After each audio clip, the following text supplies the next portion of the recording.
Hi, I'm Sarah from The Upcoming. An absolute pleasure to be able to speak to you today.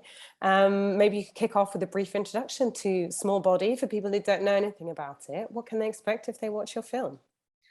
To have a long journey, I would say. So, because it's a film about a young woman who has her first child, but unfortunately the baby is stillborn. So, according to Catholic rules back in at the beginning of the 20th century, if you had a stillborn baby, you couldn't baptize this baby. So his slash her soul would go to limbo.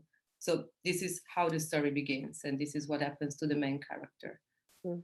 And what was the initial inspiration? Because I believe there were these sanctuaries actually that did exist. So how did you kind of discover that this concept, and what made you think that it was just perfect for making a film about it? I don't know if it was perfect to make a film about it, but it's something that mesmerized me since the very beginning. And I'm a curious person, I would say. So I was chatting to with an old man back in my country, so in Italy, northeast Italy especially. And this old man asked me if I knew about the pilgrimages that used to take place in our region. And I knew nothing about it because it's not a legend, it's something that people really did back in the time. So, as you probably know, like Catholic rules are really strict, especially in dividing the afterlife. Even though I'm not Catholic, I was really like surprised and I would say scared also about something like dividing souls forever. So the concept of forever, it's like really something that my brain cannot grasp totally. I cannot accept it totally in everything, like in anything in life as well. So this is how everything began. I started digging into this legend, no, not legend, into this tradition. And the more I was digging and the more I was finding out, so I decided to, let's say, to have company in this journey, because when I got obsessed about something, I don't really like to be alone with this obsession. I need company. So this is why I decided to craft the film. Mm. And, obviously it's a period set piece, but it almost feels maybe like fable or fairy tale. So can you talk a little bit about the setting and how you did create that feeling of being in the early 20th century? Yeah, well, I didn't live in that period, of course, so it was like a blank page somehow that we could fill. And I was lucky because a lot of collaborators, especially the set designer and the costume designer, are really well experienced about period drama. And I think somehow they also had enough of normal approach uh, to these topics, to this period. So they proposed me to do something more fairy tale-ish, but it was something already in the story, in the concept, already when we started writing, because um, I wanted to craft something that you could tell also to a baby, to a child, especially because me and the co-writers, Elisa Dondi and Marco Borromei, we strongly believe in the fact that I mean, we've been raised up with these kind of fairy tales, which were gothic, first of all, and were folkloristic as well. So it's like a gray zone where you have different contaminations and you learn what fear is. So you also learn what means to be brave, what means to trust someone. You you gain tools experiencing scary things. You gain tools to face scary things in real life without being harmed, because you know that you're like lying in your bed and there is your mommy like caressing you and so on. So we wanted to do something similar in that sense. So we also decided to approach this story like architectural speaking and also visually speaking with archetypes and with symbols. Yeah. And what I felt when I was watching it is obviously we are following the specific journey of this character, and she wants to go to this sanctuary, but there feels like there's a metaphor as well that someone in the present day can connect to, which is what do you do with that grief and that mourning, in the case of a stillborn birth. And sometimes the idea of having these rituals or pilgrimages or things from the past, they were ways of managing those emotions. And sometimes even in modern day psychology, we sometimes don't have the language, don't have the space to be able to discuss these things. They can still remain taboo. So do you think there's also a metaphor in the story in that sense? Yes and no, meaning that in a way, what you were talking about is something which is really straight to the point to what the plot is. But I, personally speaking, I never experienced the small body story as a story of white losses. We would call it in Italian. So the death of a stillborn baby. Rather, that is the metaphor of detaching from things. I try to explain myself better. I don't think I have suggestions to give to people in real lives. So everybody is experiencing things in the best way they can and they could. And for example, I never got pregnant, so I don't know what pregnancy and what miscarriage is.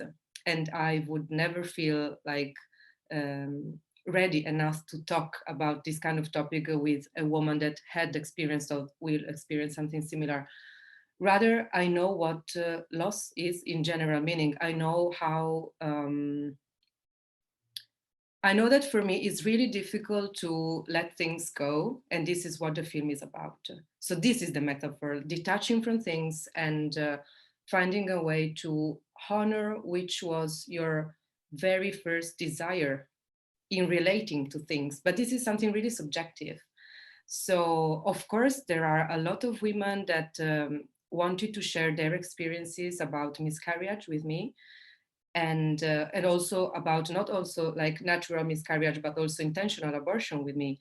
And I love the fact that they felt there was a common ground of embracing the fear and the loss and the pain of other people.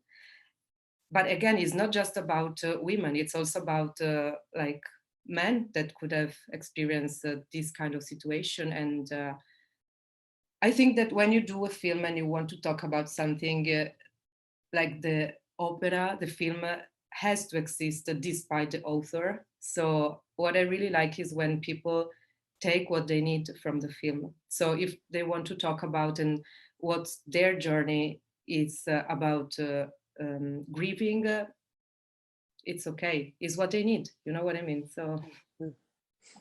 And can you tell us a bit about your cast and the shoot as well, working with your cast? Because there's lots of moments that, look like they were quite challenging to shoot, lots of intensity. And of course, also the dynamic between your two main characters is one that kind of, there's a push and pull there where you kind of think, are they, buddies, going on this journey, or is this, an antagonistic relationship there too? Yeah, well, it has been like crazy working with the two girls.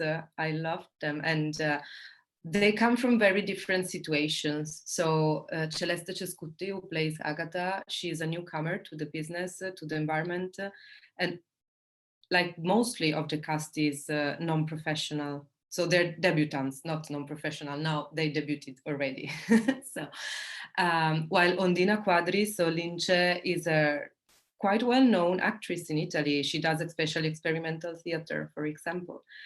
And I didn't want to work like with experienced rather than non-experienced actors and actresses, but I strongly wanted to work with the dialect.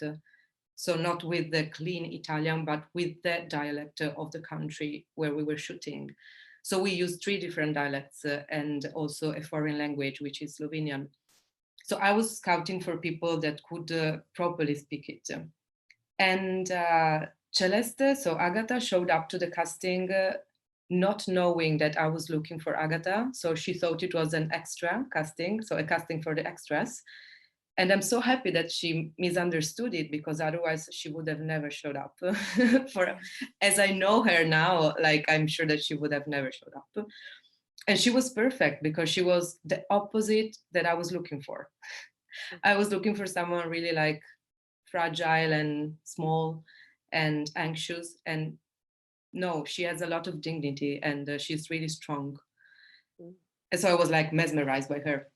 While Ondina Quadri, she's from Roma, so she's from the central part of Italy. She doesn't speak the language, she doesn't speak the dialect. And I was really worried about the potential gap between the experience of the two of them, which was actually there, but they helped each other a lot, and they became good friends. And I mean, it took 1 year to shoot 5 weeks of this film because of the pandemic. But this is something that all the colleagues experienced in the last 2 years. So we had good company then. And yeah, we did the most that we could, let's say so. But we had the options of, not the options, we were happily obliged to grow with the characters through the journey. Because to have 1 year, you have a lot of time to rethink things. And we shot in continuity. So we start with the very first thing and we ended up with the very last one, going in progression. So I was editing meanwhile, and yeah, we were growing with them through the story. Mm. I think I'm almost out of time, but just very quickly, what do you hope people will take away from watching your film? And do you already have in mind what you're going to work on next for your second feature? As I told you before, I hope that people really take what they do need from it. And so I don't know, I don't know whatever they need that day when they're watching the film, and this is how I behave when I am part of the audiences. So this is what I wish to everyone. And yes, I'm writing actually the next one. Yeah, I'm not sure I can say a lot of things about it, but I think I'm a bit done with the period drama for the moment. But I think I will shoot in the city this time. All right, well, it's been wonderful to chat to you. Thanks so much for sharing all that with me. Can't wait for everyone to be able to see the film in the cinema from this Friday. So thanks so much. Thank you.